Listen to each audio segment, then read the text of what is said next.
Bem-vindo ao Além da Obra, um podcast que fala sobre mercado imobiliário com quem vive esse mercado no dia a dia. Seja ele corretor, quem vende, construtor, profissionais da área, interessados, investidores, compradores e até entusiastas desse mercado que movimenta tanto a economia brasileira. E hoje o tema é Minha Casa Minha Vida. A gente vai falar sobre esse programa federal que muda e já mudou a vida de milhões de pessoas. E para discutir sobre esse tema, a gente vai ter um papo aqui descontraído, bem bacana e tirando muitas dúvidas sobre o programa. Convidei Vitor Alves, que é diretor da Contrato X, é um correspondente bancário que já tem larga experiência aí na aprovação e na assinatura de contratos de financiamento junto à Caixa Econômica. Vamos em frente começar a conversar.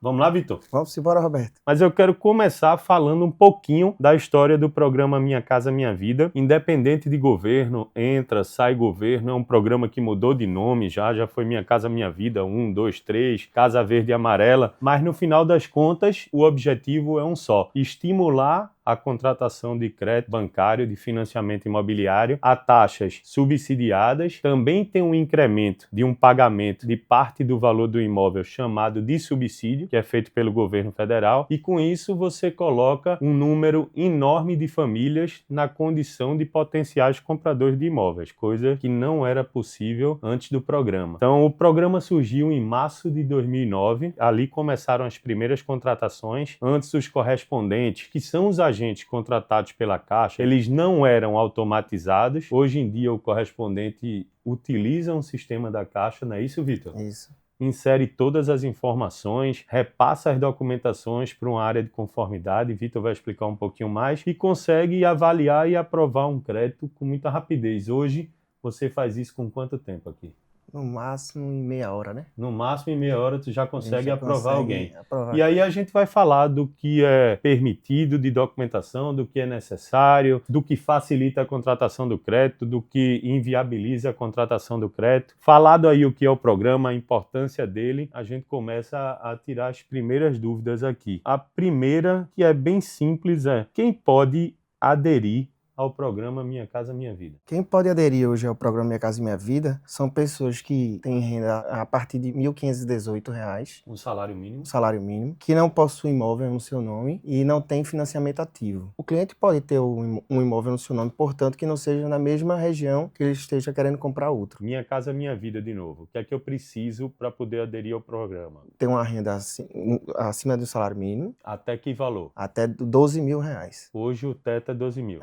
Se eu Então, passar de 12, estou fora do Minha aí Casa você tá Minha fora do Vida. Minha Casa Minha Vida. Se eu sair dele, eu vou utilizar aqui Aí outra você vai fonte de usar o recurso, recurso SPPE, que é mais caro, né, que é mais Vitor? caro. Hoje é quanto, mais ou menos, na Caixa? A taxa é 10,42. 10,92? E no Minha Casa Minha Vida hoje a taxa mais alta é quanto? 10%. Então pronto. Então se eu tiver renda até 12 mil, a Isso. família, né, Vitor? Isso, renda familiar. Pode juntar quantas pessoas? Tem limite? Tem não. Então, se a renda familiar é o mesmo núcleo familiar, tiver renda até 12 mil, não tiver imóvel onde eu estou querendo comprar essa minha residência ou na região metropolitana, e se não tiver financiamento ativo, eu posso aderir ao Minha Casa Pode Minha aderir Vida. ao Minha Casa Minha Vida. Então pronto, vamos embora para a próxima pergunta. Agora a gente falou do comprador. E o imóvel? Qual é o imóvel que se enquadra no Minha Casa Minha Vida? Imóvel usado, imóvel novo e imóvel empreendimento, que é o da planta, né? Tá, esse que está em construção. Em construção. Aí eu financio ele durante a construção. Durante a construção. E ele já está no Minha Casa Minha Vida. Também.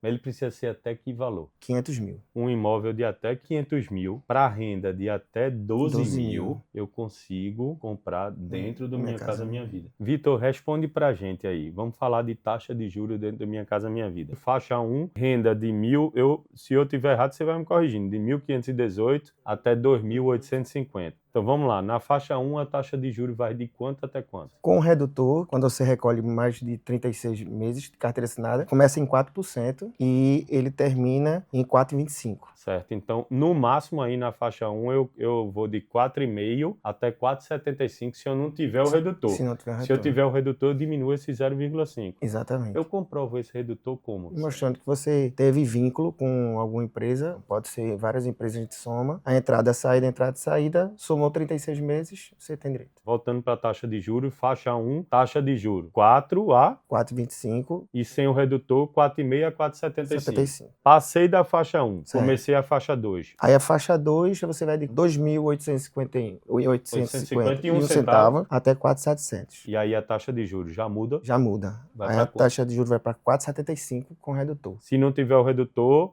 aumenta mais 0,5 e fica 5,25. Exatamente. E ela vai até quanto? 6,5. Com redutor. Sem E 7 sete, sem sem redutor. redutor. Para que renda, Vitor? Para renda de 2.851 centavo até até 4.700, 4.700. que é a faixa 2. Então eu termino faixa 2 com 6,5 ou 7. Depende Isso. se tem redutor ou não. Bora para faixa 3? Faixa 3 começa em 4,701 4.701 centavinho. até 8.600. Aí a taxa começa em quanto? A taxa começa em 7,66. 7,66. Ela tem variação, Vitor? Não. Do início da renda de 4.701 centavos até 8.600 é 7,66. Com redutor. Sem redutor, 8,16. E aí vem a primeira novidade que eu queria te perguntar. Que danado é esse faixa 4 que tá todo mundo falando? É a extensão do programa, tanto no valor do imóvel quanto da renda, né? Antes a gente só conseguia comprar imóveis até 350 mil, que era a faixa 3. Ele aumentou para 500 mil e a renda que era até 8 mil foi até para 12 mil. Tá sendo bem procurado? Tá, Tá? bastante. Então era esse cliente antes ia pegar recurso do SBPE. Ia pagar quanto de taxa de juros? 10,92. 92, né? E hoje ele paga quanto no Minha Casa Minha No Vida? máximo 10. Recapitulando, a gente começa no faixa 4, 8.601 centavos até 12 mil. Com taxa de 10% aonde? E o imóvel é 500 mil. 500 mil. Então, Vitor,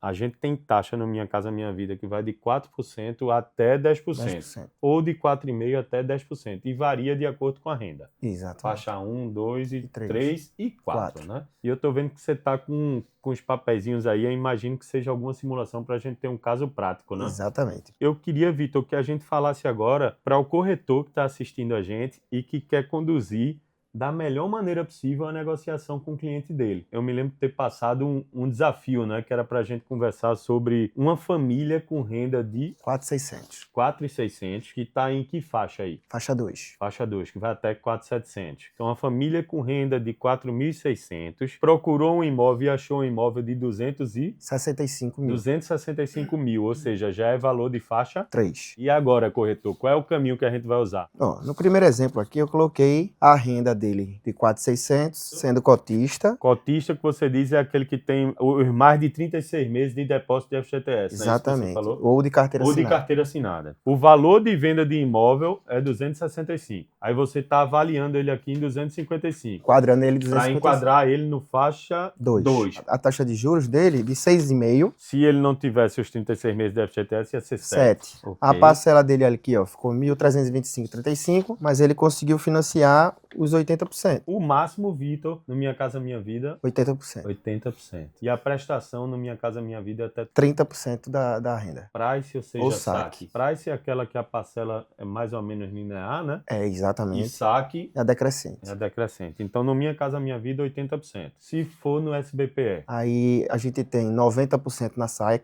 que é decrescente. isso, 80% na Price, Price que é mais ou menos e linear. 30% da renda na SAC e 25% na Price. E aí conseguiu, o Vitor falou, 204 mil de financiamento, que era 80%. Então, se ele consegue 204 mil e o imóvel é 265, ficaria faltando ele pagar 61 mil reais aí para a construtora. Construtora. Agora, indo para o segundo exemplo, a segunda alternativa aqui. Eu coloquei o valor de compra e venda do imóvel, sem enquadrar ele no limite da faixa dele. A renda é a mesma, né? A mesma renda. família. E aí a taxa de juros dele subiu de 6,5 para 7,66. Ele não conseguiu os 204 mil. Ele Conseguiu quanto, só Vitor? 185. Vamos considerar 185. A gente está falando de 80 mil. E o outro, Ele a 60. entrada era 61. Quer dizer, Vitor, 19 mil a mais que ele precisaria se ele ficasse na faixa 3. E aí, a dica é para você, corretor, analisar as diversas possibilidades, porque isso daqui pode salvar uma venda e viabilizar o sonho do comprador aí, né, de ter um imóvel. Vitor, bacana aqui, ficou simples de entender. Eu quero ir para o próximo passo contigo. Para quem está assistindo a gente aqui agora e está buscando um imóvel, quero saber se eu participo ou não do Minha Casa Minha Vida. Qual é o melhor caminho para essa família? Procura uma agência da Caixa e vai ver o que consegue de crédito. Como é que funciona? O primeiro passo é ele procurar o empreendimento, né? O imóvel que ele quer. Eu vou buscar ali na internet e tal, vou visitar os pontos de venda e ver qual é o imóvel que eu quero. Exatamente. Achei o imóvel. Pronto, aí vamos dizer que seja uma construtora. Provavelmente a construtora deve ter um correspondente parceiro que vai conduzir o cliente da melhor forma possível, analisando a renda dele, vendo qual é o melhor enquadramento dele e aprovando o crédito junto com a Caixa Econômica, né? O banco. Vamos lá, eu trabalho numa empresa privada. Primeiro, eu sou renda formal, porque eu recebo através de contra-cheque. Isso. A maneira de eu deixar a minha renda formal é declarando o imposto de renda. E aí, no caso do MEI, serve a declaração da empresa?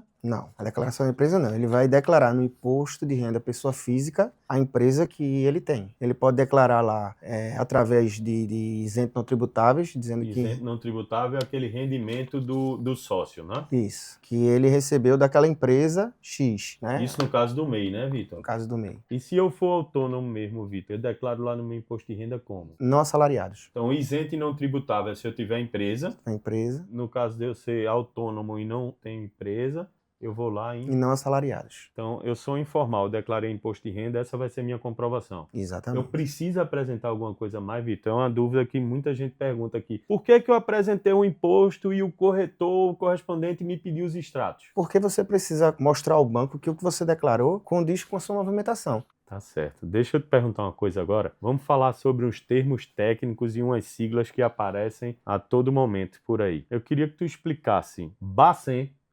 Conres e Registrato. O que é que são essas três coisinhas aí que aparecem de vez em quando? Bacen é o Banco Central, né? Certo. Mas isso aparece em que situação, Vitor? Fala, deu Bacen. Quando ele tem alguma dívida em algum banco. Então, quando dá o registro seu no Bacen, é que ele fechou a negociação com prejuízo. E aí, Vitor, acabou a chance dessa família adquirir um financiamento? Não. Aí a gente solicita que ele entre no site do Banco Central, puxa o registrato dele. Então, registrato é esse relatório. Tem tudo ali? Tem tudo lá. Aí a gente vai poder ver qual a instituição que ele está devendo. Tá, então eu acesso o Banco Central, o Bacen, emito essa consulta que chama de registrato e vejo onde essa dívida foi fechada em prejuízo. Exatamente. E a dívida fechada em prejuízo é o Conres. Que é o Conres. O Conres é quando você está no registro do banco. E o registrato, aquela pesquisa geral, a gente vê que instituição a gente está devendo. Se eu hoje tiver parcela a vencer em qualquer instituição, vai mostrar no registrato? Vai. Mas não vai me impedir de contratar um crédito. Não. Vai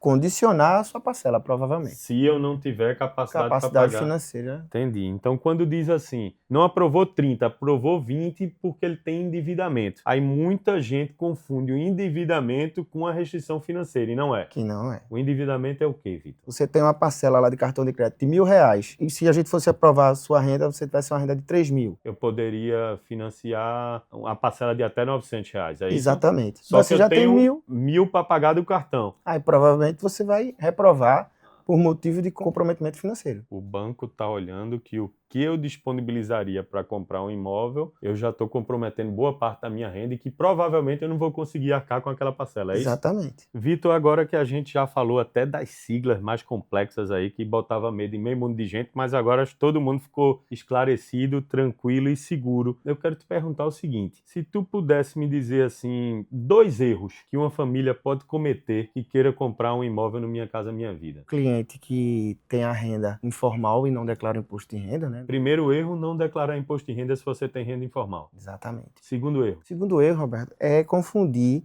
pessoa física com pessoa jurídica. O cliente que é MEI, por exemplo, e aí ele movimenta tudo pela conta da empresa. Tá. E então, ele não movimenta... paga o colégio da menina da conta da empresa, paga o combustível da conta da empresa e fica sem movimentação na pessoa física. Na pessoa física. Aí isso é errado por quê? O que é que... Lembra que a gente precisa ter o imposto de renda e os extratos para comprovar? Quer dizer, ele pode até declarar um imposto, pagar um imposto, mas você não vai ter o extrato para mostrar à agência. Para comprovar o que ele declarou. E aí o gerente pode vetar o crédito. Pode sim. Então, 2 erros para ficar ligado aí. Não perde a oportunidade oportunidade de declarar o seu imposto de renda no prazo e se movimenta a conta de pessoa física e jurídica, o que for de despesa da pessoa física faz na pessoa física, para poder dar sustentação à declaração de imposto de renda. Vitor, falamos dos 2 erros. Agora 2 acertos. O primeiro acerto que eu considero válido é quando você tiver uma dívida em alguma instituição financeira, você nunca pagar ela com desconto. Não vai mudar em nada, você vai ficar com o nome lá, tem a sensação que o nome está limpo, Certo. mas na hora que você procurar para fazer o financiamento, vai estar lá a dívida ativa dentro daquela instituição. Por isso que a gente vê muito cliente, né, Vitor, dizendo: eu não tenho restrição nenhuma no meu nome, o que é isso? Eu paguei, não devo nada. Realmente não deve, mas ele fechou uma operação em prejuízo para o banco e o banco não vai querer correr o risco De emprestar para quem deixou o outro colega instituição financeira no prejuízo também. Exatamente. Tudo isso está sendo visto